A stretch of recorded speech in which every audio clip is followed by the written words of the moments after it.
नमस्ते, मैं गोपाल सिन्हा, भाजपा किसान मोर्चा प्रदेश सह कार्यालय मंत्री। उसके बारे में देखिए क्या है, ये मेरे संज्ञान में आया है और बड़ा ही दुखद है ये, क्योंकि आप सबों को पता है जब से ये कांग्रेस की सरकार आई है, ये सरकार खुलेआम भ्रष्टाचार कर रही है। जमीन का मामला हो या आपने अभी रिसेंटली आपने देखा होगा पीएससी का जो घोटाला हुआ। आप बताइए कि जो बच्चे रात दिन मेहनत कर रहे हैं उनके साथ ये तो छलावा है। ये नवयुवक जीवन में कभी कांग्रेस को माफ़ नहीं करेगी। और ये जो जिनके 6 बच्चे हैं उसको संतानहीन बताकर ज़मीन हड़प लेना और उसके बाद ये कार्रवाई ना करना, कहीं ना कहीं प्रशासन के ऊपर भी ये बहुत बड़ी प्रश्न चिन्ह है कि आखिर क्या कारण है कि वो सतीश बारी जी के ऊपर कार्रवाई नहीं कर रही है। देखिए वो तो निश्चित रूप से दिख रहा है, ये घोटाले हुए हैं वो तो जग जाहिर है। आप मुझे बताइए ये कैसे संजोग हो सकता है कि पीएससी के जो चेयरमैन हैं उनके 2-2 3-3 उनके घर से सदस्यों का पीएससी में सिलेक्शन हो रहा है। और आपने देखा होगा कांग्रेस के जो कुछ नेतागण हैं उनके भी बच्चों का सिलेक्शन हुआ है। तो ये निश्चित रूप से पीएससी के जो नियुक्ति हुई उस पर व्यापक तरीके से घोटाला हुआ है। उसमें बहुत व्यापक मतलब मुझे लगता है बहुत बड़ा स्कैम है। इस पर सीबीआई जांच होनी चाहिए। आखिर जो लोग दोषी है उनके ऊपर कार्रवाई भी होनी चाहिए, क्योंकि ये पूरे प्रदेश के युवाओं के साथ छल है। देखिए निश्चित रूप से कांग्रेस की जो सरकार बनी है ये हर मोर्चे पे इनका एक काम है भ्रष्टाचार, भ्रष्टाचार और सिर्फ भ्रष्टाचार। चाहे मैं रेत की बात करूं, चाहे कोयले की बात करूं, चाहे शराब की, अभी आपने देखा होगा 2000 करोड़ों का शराब घोटाला और वो प्रमाणित है वो। और ये पीएससी की जो आपने देखा पीएससी में इस तरह के ये पैसे के चलते कांग्रेस की सरकार भ्रष्टाचार के चलते किसी स्तर तक जा सकती है। और आने वाले 6 महीने में यहाँ पे इलेक्शन होना है तो यहाँ की जनता इनको पूरी तरह से नकार देगी, मुझे ऐसा विश्वास है। देखिए निश्चित रूप से ये जो सरकार है इसके दबाव में कहीं ना कहीं प्रशासन है। जैसा कि आपको मैंने पहले भी बताया कि सतीश बारी के ऊपर एफआईआर है और आज तक गिरफ्तार नहीं हुए हैं वो। और ये जो चावल घोटाले के अभियुक्त हैं उनके खिलाफ भी नॉन एंटीसेप्टिक बेल फेल हो गया है, उसके बाद रिजेक्ट खारिज हो गया, उसके बाद भी गिरफ्तार नहीं होना। तो ये कांग्रेस की सरकार शुरू से इनके पास सिर्फ भ्रष्टाचार के अलावा कुछ काम है नहीं। चाहे ये रेत की बात करूँ, चाहे कोयले की बात करूँ, चाहे शराब की बात करूँ, चाहे ये गोठान में भी हम जा रहे हैं, अभी घर घर गोठान में, हर गाँव में गोठान में जा रहे हैं। गोठान के नाम पर लूट है। आप यकीन नहीं करेंगे कई ऐसे गोठान है जहाँ पे चारा तक नहीं डला है, आज तक एक पशु नहीं मिल रहा है और ये गोठान के नाम पर भी कालाबाजारी कर रहे हैं। ये दुर्भाग्य है हमारे प्रदेश का। इस प्रदेश की जनता के साथ कितना बड़ा छलावा है आप देखिए। प्रदेश की जनता ने इनको इतना विश्वास दिलाकर सरकार बैठाया और ये सिर्फ भ्रष्टाचार के सिवा कुछ नहीं कर रहे हैं। देखिए मैं पहले भी बताया हूँ, कहीं ना कहीं प्रशासन कांग्रेस सरकार के दबाव में है, क्योंकि सरकार में कांग्रेस है और भूपेश बघेल की सरकार आपने देखा होगा कि इन्होंने हमारी सरकार 15 साल की हमारी सरकार थी, आप कहीं पे किसी भी प्रकार का कोई घोटाला आपने नहीं सुना होगा। पर ये 4.5 साल की सरकार में कई तरह के घोटाले आ रहे हैं। जैसा कि मैंने पहले भी बताया आपको कि गोठान के नाम पर एक बड़ा घोटाला है, आने वाले समय में ये भी दिखेगा। शराब दिख चुका है और ईडी ने देखा होगा लगातार कार्रवाई कर ही रहे प्रदेश पे।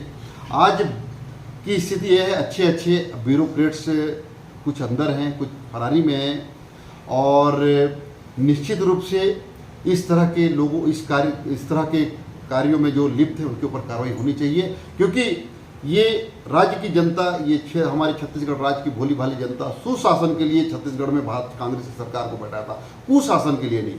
तो निश्चित रूप से ये कार्रवाई होनी चाहिए और भ्रष्टाचार तो इनके नेचर में है। देखिए ये बहुत अच्छा सवाल आपने किया।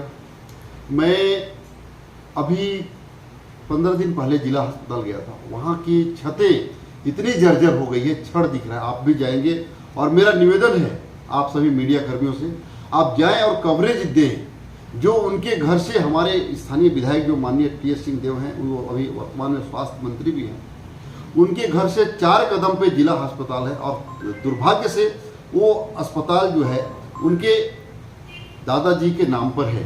जहाँ तक मुझे रघुनाथ शरण सिंह जी के नाम पर है। और उस अस्पताल में जब आप जाएंगे तो देखेंगे जर्जर छत कभी भी गिर सकता है। और ये प्रदेश के स्वास्थ्य मंत्री के गृह जिले का और उनके घर के चंद कदम दूर जो अस्पताल है उसका ये हाल है। निश्चित रूप से वहाँ आप जाएंगे तो आपको दिखेगा कि इस क्षेत्र की जनता कैसे नर्क वाली ज़िंदगी जी रही है। और मैंने कई बार स्वास्थ्य मंत्री जी से इस विषय पर मैंने उनके ऊपर बात भी उठाया है। आप जैसा कि MRI मशीन के लिए CSR मद से 12 करोड़ मिलने के बाद आज तक MRI मशीन नहीं खरीदा पाया। तो ये TS सिंहदेव चाहे मैं पंचायत विभाग में भी फेल थे और स्वास्थ्य विभाग में भी फेल हैं। इनको तो अगर जनता की अगर थोड़ी बहुत भी अगर इनके अंदर वो है तो इनको इस्तीफा दे देना चाहिए, मेरा तो ये कहना है। बिल्कुल होना चाहिए। जैसा कि आप देख रहे हैं कि TS सिंहदेव सरगुजा अंबिकापुर विधानसभा से निर्वाचित होते आए हैं 15 सालों से। और ये एम्स से बिलासपुर आप देख रहे होंगे, बिलासपुर रायपुर चूँकि अब 4 लेन है, मुझे नहीं लगता कि बहुत ज़्यादा कनेक्टिविटी की भी दिक्कत है। कई ट्रेनें चलती है तो बिलासपुर के लोग चाहें तो रायपुर जाके ट्रीटमेंट करा सकते हैं एम्स में, क्योंकि एम्स वहाँ पे ऑलरेडी है। यहाँ पे आप देख रहे हैं कि ये दूरस्थ ये अंचल ग्रामीण अंचल है, ये वनांचल है, यहाँ पे ट्राइबल्स हैं, यहाँ पे यहाँ की जो जनता है उनको सही मायने में एम्स की आवश्यकता है। बिलासपुर में एम्स खोलना ये इस क्षेत्र की जनता के साथ धोखा है।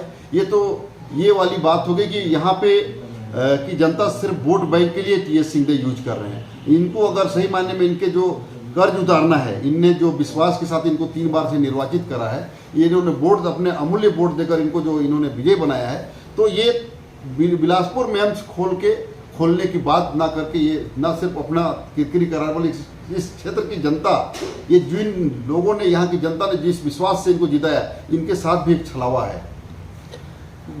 देखिए ये कांग्रेस की सरकार है, इसकी कथनी और करनी में जमीन आसमान का अंतर है। इन्होंने 36 वादे किए थे, जिसमें शराबबंदी, बेरोजगारों को भत्ता, किसानों को बोनस। आपने देखा होगा ना, इन्होंने किसी बेरोजगार को भत्ता दिया। और इन्होंने क्राइटेरिया बनाया तो ऐसा क्राइटेरिया बनाया कई सारे बेरोजगार इस बेरोजगारी भत्ता से वंचित रह जाएंगे। दूसरा शराबबंदी, जिस शराब से इतना पैसा काला धन कमा रहे हैं तो उसको बंद कहाँ से करेंगे। इनके पास धन उपार्जन का एकमात्र तरीका है तो काला बाजारी, चाहे मैं कोयले की कहूँ, चाहे रेत की कहूँ, चाहे शराब की कहूँ। निश्चित रूप से इनके घर पे शराब बना रहे हैं, ये मिलावटी शराब बेच रहे हैं। और कहीं ना कहीं हमारे गरीब भाई शराब को पी के बीमार पड़ रहे हैं। ये तो पैसे के साथ साथ गरीबों के जान के साथ खिलवाड़ कर रहे हैं। तो ये इनके जो घोषणा थे, ये सारे घोषणा ये बुनियाद थे और ये एक भी घोषणा पूरा नहीं किए। ये सिर्फ छत्तीसगढ़ की जनता को छले हैं, इसके अलावा कुछ भी नहीं किए। बिल्कुल मैं हमारे स्वास्थ्य मंत्री जी से पूछना चाहता हूँ, 15 साल में आपने एक काम बता दीजिए जो आपने जनता के हित में किया होगा। एक काम बता दीजिए। ये जो मेडिकल कॉलेज भी हमारी सरकार के समय का है, आप इनके इस कार्य के समय, मैं सिर्फ सरगुजा की बात नहीं कर रहा हूँ, मैं पूरे छत्तीसगढ़ की बात कर रहा हूँ। भूपेश सरकार मुझे बता दे कि एक बड़ा काम इन्होंने अपने 4.5 साल के कार्यकाल में किया होगा। तो मैं एक मीडिया के माध्यम से डायरेक्ट प्रदेश सरकार से पूछना चाहता हूँ कि आप एक काम बता दीजिए जो आपने 4.5 साल में किया होगा, जबकि यहाँ की जनता ने आपको 68 सीटों से मतलब पूर्ण बहुमत के साथ आपको छत्तीसगढ़ का बागडोर सौंपा था। बदले में आपने क्या किया? सर उनका कहना है गोठान खुलवाए, उसके अलावा और कई अन्य जो किए हैं विकास कार्यों में, जैसे गोठान खुलवा देना, तो इस विषय में क्या कहेंगे? देखिए गोठानों की स्थिति तो हमारा एक अभियान चल रहा है, गोठान चलो पोल खोलो। गोठानों की स्थिति तो ऐसी गाय नहीं है, एक भी पशु नहीं है। और वहाँ पे गोठान का आपको ये जानकर बड़ा आश्चर्य होगा कि हम जब देख रहे हैं तो गोठान में आज तक चारा नहीं डला है और गोठान योजना है।